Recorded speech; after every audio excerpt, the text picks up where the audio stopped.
Episode 497, The Mysterious Rescue. Neil lurched to his feet, gaping at his son. He was horrified that he had hurt him. While he was still in shock, Alex picked up a broken blade and stabbed him. No one moved or spoke. The battle was over. Jonah's cigar dropped from his fingers, and his smile faded.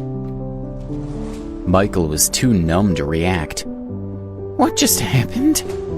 he murmured, unable to believe what he had seen. Everyone watched as Neil glanced down at the knife in his chest with an indescribable expression. Then, slowly, he toppled to the floor. Joe lay still, the blood still trickling from the wound on his cheek. Alex picked him up and placed him gently on the sofa. Then he turned to Neil. "I'm sorry," he said, kneeling next to Neil to check on him. "I don't blame you," Neil said weakly. He started to tremble. "I should have protected you, but I tried to kill you instead. You were right to fight back." He smiled sadly. A glimmer of pity flashed in Alex's eyes. "Don't struggle," he said. "If you dislodge the knife, you'll bleed out quickly."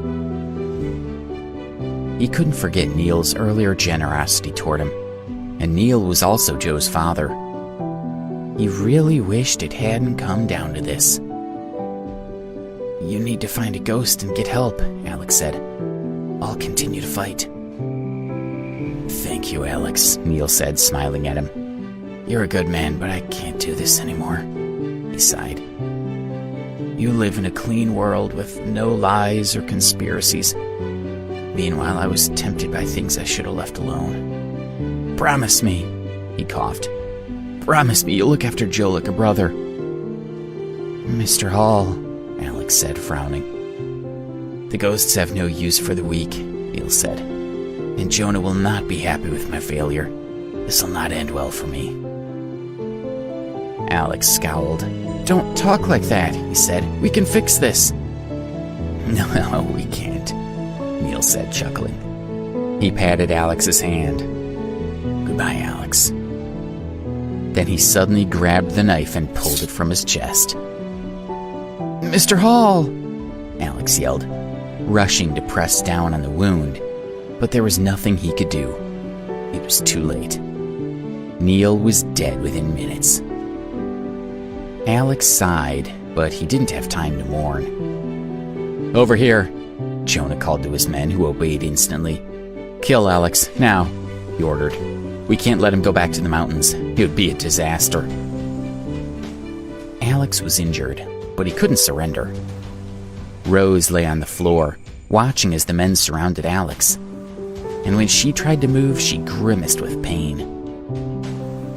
A commotion sounded outside, and then a voice came through a loudspeaker. "Put down your weapons and surrender, or you will all be killed." Jonah was stunned. He looked around, wondering, "Who is that, and where did he come from?" "Where are you?" Jonah roared. "You're making a mistake. I'm Jonah Walton from the Chamber of Commerce, and this is Michael, Jeremiah Murdoch's son. You don't want to get involved in this." There was silence outside for a moment, and Jonah and Michael looked at each other and grinned triumphantly. They knew no one would dare interfere with them. But then the sound of laughter came from the loudspeaker. "I don't care who you are," the voice said. "If you're wise, then you'll come out of there. If you don't, I'll shoot you. I'm going to count to 5, and I'd advise you to be outside before I reach the end. 1, 2... The voice seemed resolute. Jonah looked out the window, and his face turned white. There were 7 or 8 heavily armed people on the roof opposite the Hall family home, and some of them had rocket launchers. 4. "Stop! I'm coming out!" Jonah yelled. Michael was livid. What the hell is going on? He wondered. Several of their men put down their weapons and walked outside, holding their arms above their heads. Staying alive was more important to them than revenge.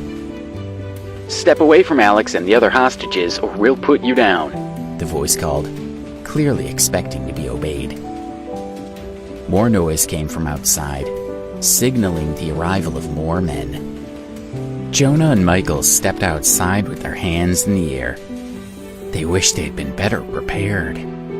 They hadn't been well enough armed to deal with these intruders. As they looked around, Jonah was stunned by what he saw. Many men with submachine guns had surrounded the Hall family home. Each of them had covered his face and only their eyes were showing. Michael paled as he realized how much trouble they were in.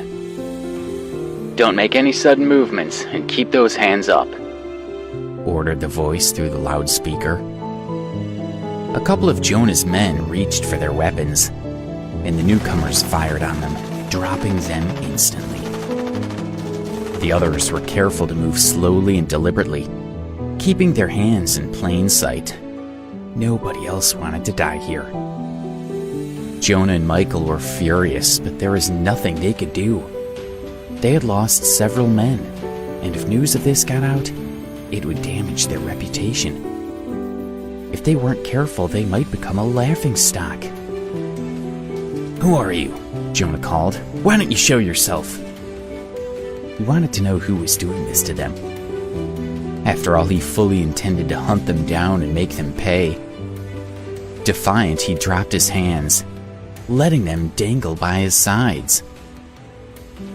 Sweat rolled down Jonah's face as he waited for a reply. Several weapons aimed at him from all sides, ready to fire at any time. "You still think you can make demands?" the voice called. "I don't think you understand the situation here." The man walked forward and stood at the edge of the roof, staring down at Jonah. "Get those hands back up,"